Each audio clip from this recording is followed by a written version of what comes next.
Live here at the Charles Schwab Challenge with Kenny Harms, caddy for Kevin Na. Thanks for taking some time out. Pleasure to be here. Yeah, man.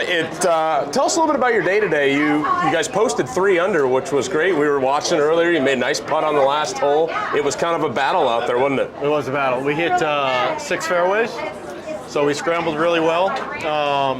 Made a couple of bad bogeys. We 3-putted par 5, 11. And then kind of hit some good shots coming in, and obviously birdied 13, hit a 4-iron in there to about 5 feet, which might be a skin today. Yeah. And then we birdied 17 and 18. So nice finish. We hit 4 fairways on the back, so we went to the range and kind of figured it out, and hopefully we'll hit a little more tomorrow. Sounds good. I was talking to James Edmondson a little bit earlier, and obviously he's a member out here, and he was commenting that him and Ryan usually have an advantage, but today the wind was kind of out of an odd direction that they don't even see that often. I guess talk about that and maybe what some of the other challenges were out there today. Yeah, you just had to be patient because the wind was blowing so hard it was hard to hit fairways. James being a member and a club champion here, I don't know, 4 or 5 times, you'd think he'd still have an advantage. But, obviously they didn't finish too well. I think they finished 1 under. 1 under, yeah. Which is respectable. Maybe not so much for a guy that's a member here, but... that's shot a 62 before, too. Yeah, so... you had to, and you're grinding, you're trying to get it up and down because you hit it in the rough and you're pretty much handcuffed, so you're trying to get it somewhere around the green where you can get it up and down. Yeah, so it was challenging out there today. I was looking over there, saw the sweet new ride that they're giving away to the winning player this week. You have a challenger of your own. In fact, there's a picture up here. I don't know, I'll direct you to it. It's you, Kevin, and Charles Schwab right there in the photo. I guess 2 things. Tell me a little bit about that story of when Kevin won and he gifted you the car. Yeah, so Charles Schwab, it was their first year doing the tournament, so they set out some stuff to the Caddie network for us to promote the tournament in the car. So I saw the car and I'm like, oh wow, first car I ever had was a 73 Camaro. This is a 73 Challenger. Car's got blue, a beautiful blue, my beautiful blue eyes. Yep. So I said on there, I posted, hey Kevin, when we win the Charles Schwab Challenge, you need to give me this car because I'm going to look a lot better with my baby blue eyes than you are. Than you. So we were playing a practice round and we got over to number 10 and the car's sitting right there. So I kind of waited for silence before we teed off and I said, hey Kevin, when you win this week, you're going to give me the car. And he kind of looks at the car, he looks at me, he looks at the car, and he's like, yeah, if I said, no. When you win, are you going to give me the car? He says, okay, when I win, I will give you the car. And then, it's funny because on Saturday night, he's back at his hotel with his wife, and he turns to his wife, he says, man, I got a 2-shot lead. If I win this tournament, I want to give him that car. So anyway, he knocked in the putt. One night, I think he wound up winning by 3 or 4, pointed at the car and said, that's yours. I love it. What did you think of the model that's out there this week? You're a car guy. Yeah, that's awesome. Actually, 2 of my friends growing up, Jim Lazzari and Jim DeSalvo. Jimmy Lazzari had a 79 one, which that's a 79, and then Jimmy DeSalvo, who was one of my best friends growing up, he had the 76. So when I saw that, when I heard about it, because it was supposed to be given in 2020, but because of COVID, that's the Daniel Berger car? That's the Daniel Berger car. Poor Daniel. He didn't get one. He can go buy He's one. Still crying over it. Yeah, I heard that. Yeah, so anyway, when I saw the car, I'm like, man, I've got to get this car. Just because this is one of my buddies. And my buddy passed away 3 years ago. He was riding a bicycle on a freak accident. So I was like, I got to have this car. But Kevin's going to keep the car, but we're going to have a race. Oh. So this is for this year. So when he goes and wins this year. When he wins this year and he gets that car, we're going to have a race. And I said to him, whoever wins gets to keep both cars. So I'm getting some nitrous oxide, so he's got no chance. So I'm going to get both cars when he wins. I love that. That's a great. I want to be there for that race. Well, you guys have had a great partnership. How many years have you guys been together? 14 years. 14 years. Yeah, love at first sight. Yeah. Well, how did it start? What was the first way, and what has the evolution been? From that time until now. I mean, that's a long time, to be caddying for someone. I met Kevin in Canada, Canadian Open in 08, and I was working for Hale, and he only played like 22 events, so I'd come out here to show my face and stuff. And I was supposed to be working for Garrett Willis, but I got here, he's 13th alternate, so he didn't get in. So my friend Steve Holka, who everybody knows, hooked me up. He was trying to hook me up with this Korean player that was #1 on the order of merit for Canada, but then Kevin's caddy didn't make it. Yeah. So I wound up working for him. We finished 8th, had a good tournament, and then he called me like 6 weeks later and offered me the job, and I turned him down because I was working for Hale. Yeah. And so I wound up working like 4 more tournaments for him, and then at the end of the year we sat down and, you know, we talked about coming to work for him full time, and you know, I really wanted to know what his goals were. Yeah. You know, because he was at 100 to 125 on the money list every year, and you know, he was serious. So I'm like, you know what, I'm gonna give this a shot. And here we are, 14 years later, with, you know, some say 5 wins. I count 7. What's the 2 that are outstanding? All right, so the Tour Championship last year. The net championship. The net championship. Kevin Na and John Rahm both finished at 14 under. That counted in the world golf rankings, right? So, you know, obviously, Revy got the flag on 18. Yeah. So I'm really good friends with the other guys, so they got me the flag on number 1. Did they? Nice. And then Kevin and Kokrat won the Shark Shootout. Oh, yeah. In December. So. Yeah. For sure 6. For sure 6. That's 7 wins. That's 7 wins. You know, it is what it is. Yeah. You know, Steve Williams is going to count every one of his. I'm counting mine. Okay, then you should count all yours, he's got too. like 150. I'm still 120 behind, something behind him. Yeah, no, it's been quite a career for Kevin, for you too. I guess when you guys, you know, you have a very open line of communication. When you're working with them out there and you have to give them some advice, you know, what's a typical reason why you have to kind of help him out there on the golf course? So he doesn't make mistakes. Yeah. You know, he doesn't hit the wrong shot or doesn't have the right line on his putt. Mostly around the greens, I let him do his thing because he's one of the best in the world at it. But when you get on the greens, it's, you know, I have a lot of input on reading the greens, and 9 times out of 10 he listens to me, and that 1/10 of the time he usually misses. So, excuse me, sir.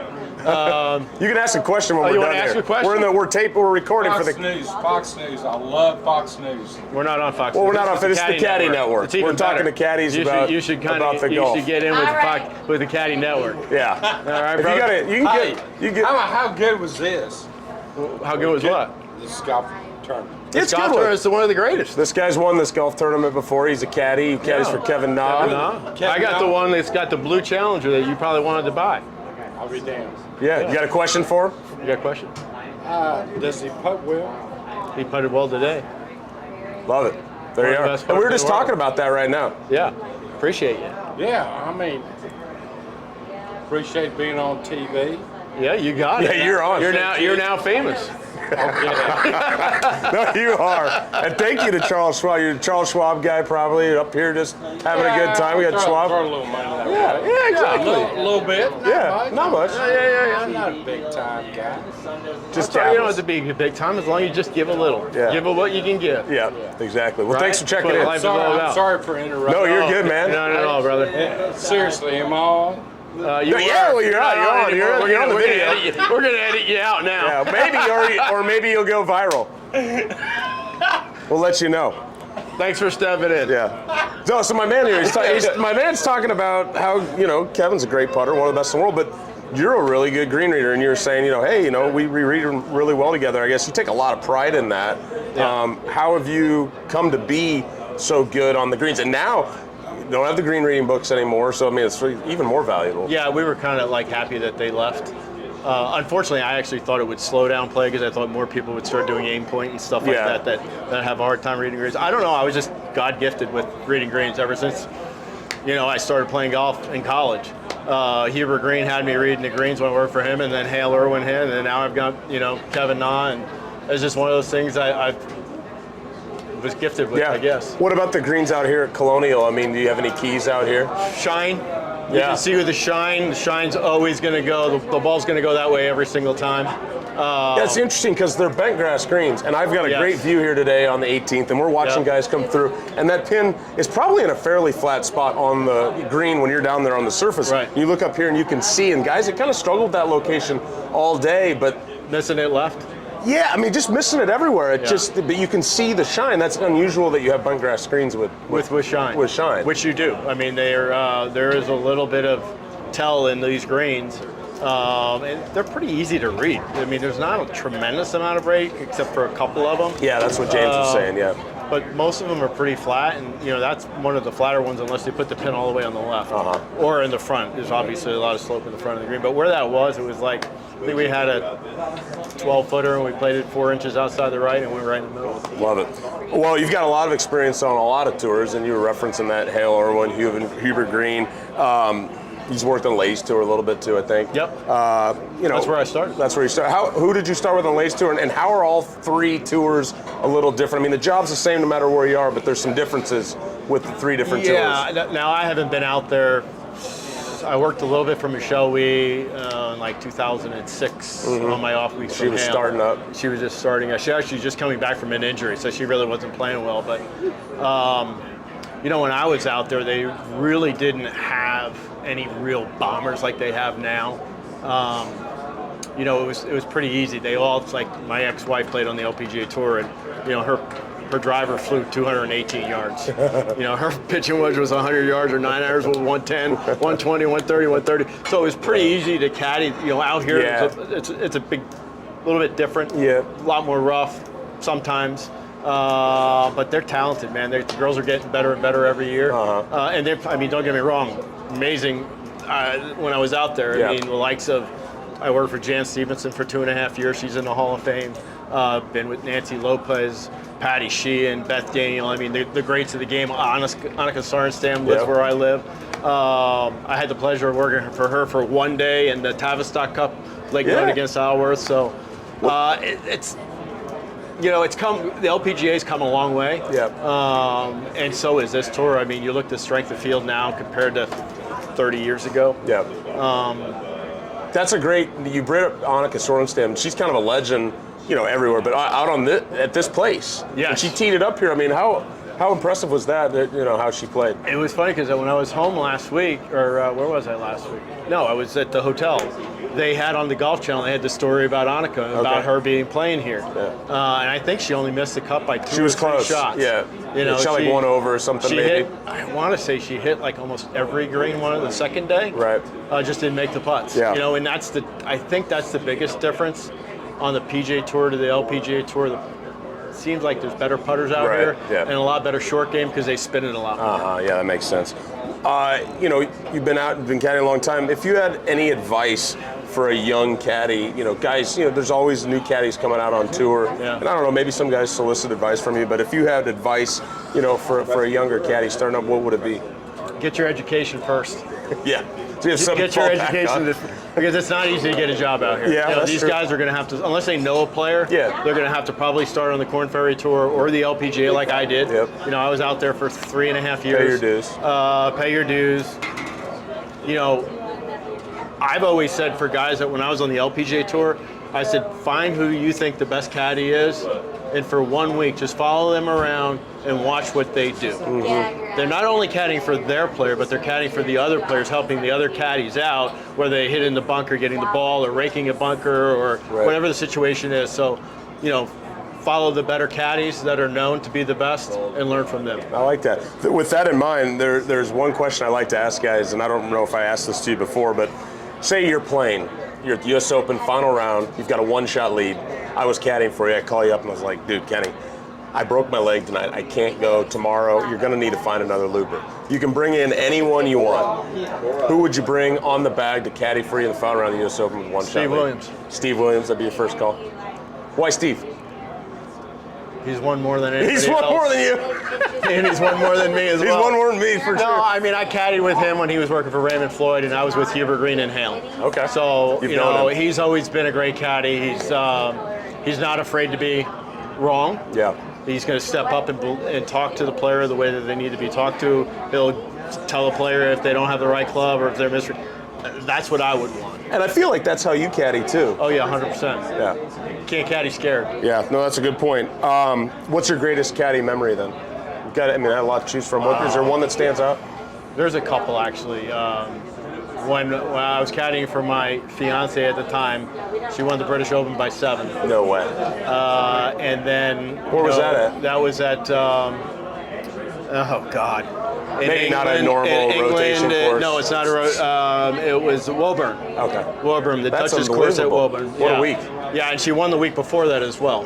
So she got it. She came in at 25-1, so I put some money on her there. So I cashed twice. Oh, that's unbelievable. I love that. And then, probably Kevin's first win with him because you hadn't won for so long as a professional coming out, the can't miss kid, and it took him 7 or 8 years to finally win.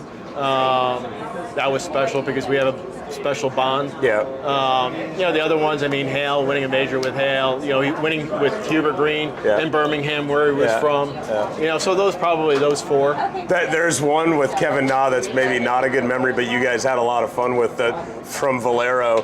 I don't know how many years ago. When what was he on the right side on? Was it 9? Number 9, and he was playing, ping pong, whatever. Yeah, he was 4 under for the other 17 holes, and he made it 16.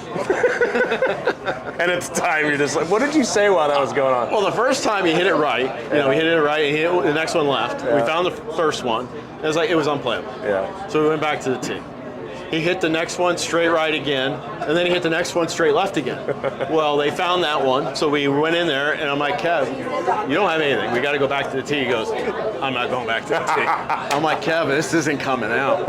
He says, I'm not going back to the tee. Because when we got back to the tee, it was Ogilvy, Adam Scott, and Cabrera just standing there like this. And, Kevin wasn't known as the fastest player back then. Right. So they were kind of like, so he's like, I'm not going back. And I'm like, well, let me get out of the way. And then he hits it, and it comes back, it hits him in the leg, goes behind him, calls for an official.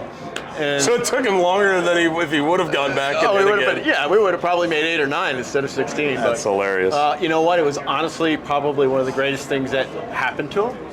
Because when he came out of those trees, he had the biggest smile on his face. Now, I was pissed off like nobody. Because, but, kidding. But he came out. The rounded kind of, Everybody saw that, oh my God, this guy just hit shots like I did, and he's smiling. Yeah. And he got a tremendous amount of followers from that. Every week, it was like more people were following Kevin Na. Yeah. And he's also kind of become, a sensation for walking in putts. He did that about 4 times today. Did he? Yeah. I love it. He didn't really do them last week because the greens were in little, but these greens are so good. They're all true.